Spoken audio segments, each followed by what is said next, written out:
Hello Mark, I'm Linda. My student number is SO441003. I'm the sophomore at NCUE. The speech title is What It's Like to Be a Parent in a War Zone by Aala El-Khani. Worldwide, over 1.5 billion people experience armed conflict. In response, people are forced to flee their country, leaving over 15 million refugees. Children, without a doubt, are the most innocent and vulnerable victims, but not just from the obvious physical dangers, but from the often unspoken effects that wars have on their families. The experiences of war leave children at a real high risk for the development of emotional and behavioral problems. Children, as we can only imagine, will feel worried, threatened, and at risk. But there's good news. The quality of care that children receive in the families can have a more significant effect on their well-being than from the actual experiences of war that they have been exposed to. So actually, children can be protected by warm, secure parenting during and after conflict. In 2011, I was a first-year PhD student in the University of Manchester School of Psychological Science. Like many of you here, I watched the crisis in Syria unfold in front of me on the TV. My family is originally from Syria, and very early on, I lost several family members in really horrifying ways. I'd sit and I'd gather with my family and watch the TV. We've all seen those scenes: bombs destroying buildings, chaos, destruction, and people screaming and running. It was always the people screaming and running that really got me the most, especially those terrified-looking children. I was a mother to two young, typically inquisitive children. They were 5 and 6 then, at an age where they typically asked lots and lots of questions and expected real, convincing answer. So, I began to wonder what it might be like to parent my children in a war zone and a refugee camp. Would my children change? Would my daughter's bright, happy eyes lose their shine? Would my son really relaxed and the carefree nature become fearful and withdrawn? How would I cope? Could I change? Would I change? As psychologists and parent trainers, we know that arming parents with skills in caring for their children can have a huge effect on their well-being.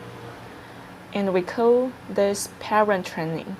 The question I had was, could parent training programs be useful for families while they were still in a war zone or refugee camps? Could we reach them with advice or training that would help them through these struggles? So I approached my PhD supervisor, Professor Rachel Cullum, with the idea of using my academic skills to make some change in the real world. I wasn't quite sure what exactly I wanted to do. She listened carefully and passionately, and then, to my joy, she said, "If that's what you want to do, and it means so much to you, then let's do it. Let's find ways to see if parent programs can be useful for families in these contexts." So, for the past 5 years, myself and my colleagues, Professor Cullum and Dr. Kim Cartwright, have been working on ways to support families that have experienced war and displacement. Now, to know how to help families that have been tough conflict support their children, the first step must obviously be to ask them what they are struggling with, right? I mean, it seems obvious, but it's often those that are the most vulnerable that we are trying to support that we actually don't ask. How many times have we just assumed we know exactly the right thing that's going to help someone or something without actually asking them first. So I traveled to refugee camps in Syria and in Turkey, and I sat with families and listened. I listened to their parenting challenges. I listened to their parenting struggles, and I listened to their call for help. And sometimes that was just posed, as all I could do was hold hands with them and just join them in silent crying and prayer. They told me about their struggles. They told me about the rough, harsh refugee camp conditions that made it hard to focus on anything but practical chores like collecting clean water. They told me how they watched their children withdraw, the sadness, depression, anger, bed waiting, thumb sucking, fear of loud noises, fear of nightmares, terrifying nightmares. These families had been through what we had been watching on the TV. The mothers, almost half of them, were now widows of war, or didn't even know if their husbands were dead or alive. Described how they felt they were coping so badly. They watched their children change and they had no idea how to help them. They didn't know how to answer the children's questions. What I found incredibly astonishing and so motivational was that these families were so motivated to support their children. Despite all these challenges they faced, they were trying to help their children. They were making attempts at seeking support from NGO workers, from refugee camp teachers, professional medics, other parents. One mother I met had only been in a camp for 4 days and had already made 2 attempts at seeking support for her 8-year-old daughter, who was having terrifying nightmares. But sadly, these attempts are almost always useless. Refugee camp doctors, when available, are almost always too busy or don't have the knowledge of or the time for basic parenting supports. Refugee camp teachers and other parents are just like them, part of a new refugee community who's struggling with new needs. So then we began to think, how could we help these families? The families were struggling with things much bigger than they could cope with. The Syrian crisis made it clear how incredibly impossible it would be to reach families on an individual level. How else could we help them? How would we reach families at the population level and the low costs in these terrifying times? After hours of speaking to NGO workers, one suggested a fantastic innovative idea of distributing parenting information leaflets via bread wrappers. Bread wrappers that were being delivered to families in a conflict zone in Syria by humanitarian workers. So that's what we did. The bread wrappers haven't changed at all in their appearance, except for the addition of 2 pieces of paper. One was a parenting information leaflet that had basic advice and information that normalized to the parent what they might be experiencing and what their child might be experiencing, and information on how they could support themselves and their children, such as information like spending time talking to your child, showing them more affection, being more patient with your child, talking to your children. The other piece of paper was a feedback questionnaire, and of course, there was a pen.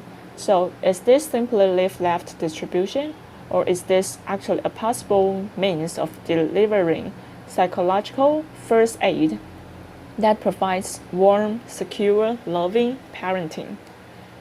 We managed to distribute 3,000 of these in just 1 week. What was incredible was we had a 60% response rate. 60% of the 3,000 families responded. I don't know how many researchers we have here today, but the kind of response rate is fantastic. To have in Manchester would be a huge achievement, let alone in a conflict zone in Syria. Really highlighting how important these kinds of messages were to families.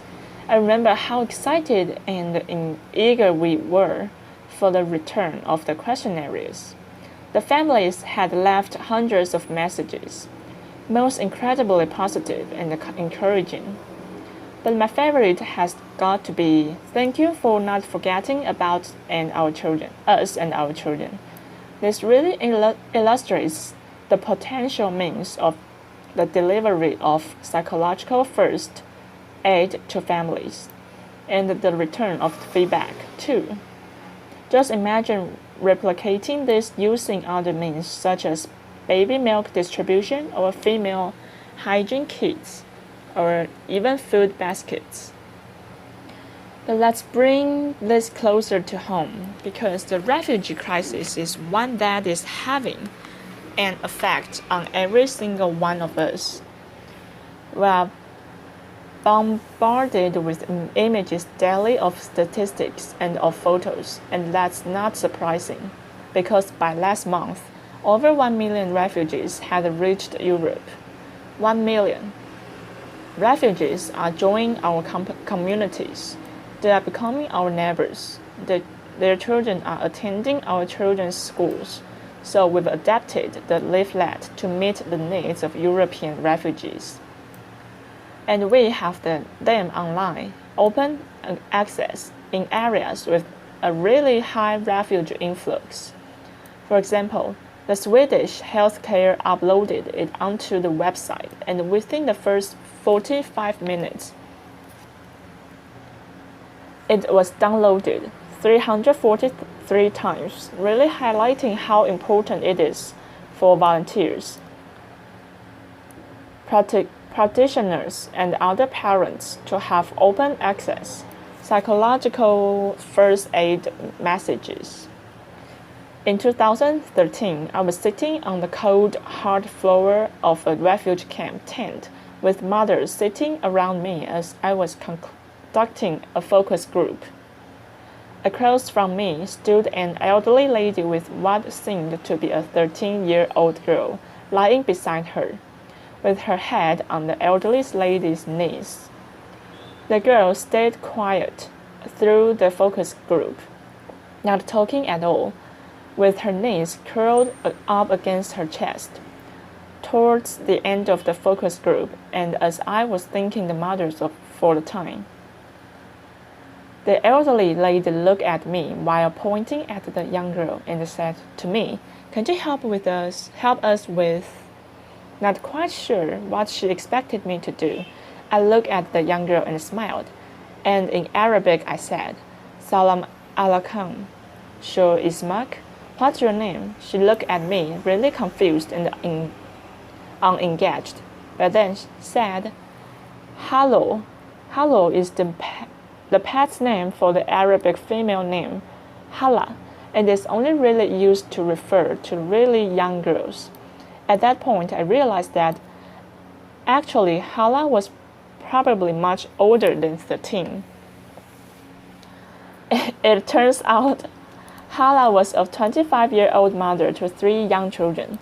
Hala had been a confident, bright, bubbly, loving, caring mother to her children. But the war had changed all of that. She had lived through bombs being dropped in her town. She had lived through explosions. When fighter jets were flying around the building, dropping bombs, her children would be screaming, terrified from the noise.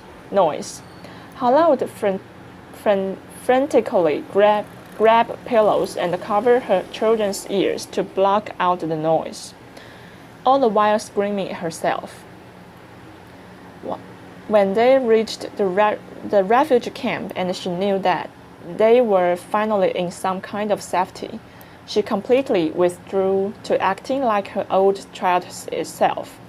She completely rejected her family, her children, her husband. Aala simply could no longer cope. This is a parenting struggle with a really tough ending, but sadly, it's not uncommon. Those who experience armed conflict and displacement will face serious emotional struggles, and that's something we can all relate to. If you have been through a devastating time in your life, if you have lost someone or something you really care about, how would you continue to cope? Could you still be able to care for yourself and for your family? Given that the first year of the child's life are crucial for healthy physical and emotional development, and that 1.5 billion people are experiencing armed conflict, many of whom are now joining our communities, we cannot afford to turn a blind eye to the needs of those who are experiencing war and displacement. We must prioritize these families' needs, both those who are internally displaced and those who are refugees worldwide. These needs must be prioritized by NGO workers, policymakers, the WHO, the UNHCR, and every single one of us in whatever capacity it is that we function in our society. When we begin to recognize that the individual facets of the conflict, when we begin to notice those intricate emotions on their faces, we begin to see them as humans too. We begin to see the needs of these families, and these are the real human needs. When these family needs are prioritized, interventions for children in humanitarian setting will prioritize and recognize the primary role of the family in supporting children. Family mental health will be shouting loud and clear in global, international agenda, and the children will be less likely to enter social service systems in resettlement countries because their families would have had support earlier on. And we will be more open-minded, more welcoming, more caring, and more trusting to those who are joining our communities. We need to stop wars. We need to build a world where children can dream of planes dropping gifts and not bombs. Until we stop armed conflicts raging throughout the world, families will continue to be displaced, leaving children vulnerable. But by improving parenting and caregiver support, it may be possible to weaken the links between war and psychological difficulties in children and their families. Thank you. Applause.